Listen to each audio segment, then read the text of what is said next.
Klub amatérskych hercov z Víťaza, občianske združenie Víťazský prameň v spolupráci s kultúrnou komisiou obce Víťaz vás pozývajú na veľkonočné estrádne vystúpenie pod názvom Estráda 2011.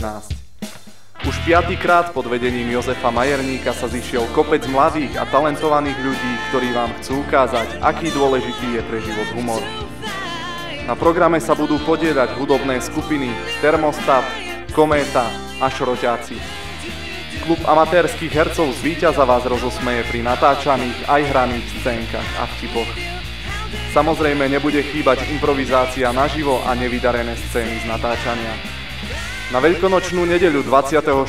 apríla 2011 o 18. hodine v novom viacúčelovom sále pre kultúrne aktivity obce Víťaz. Vstupné je od 15 rokov za 2 eurá a pre deti je vstup zdarma. Podporte mladé talenty a využite voľnosť dní, príďte sa zabaviť na Estrádu 2011.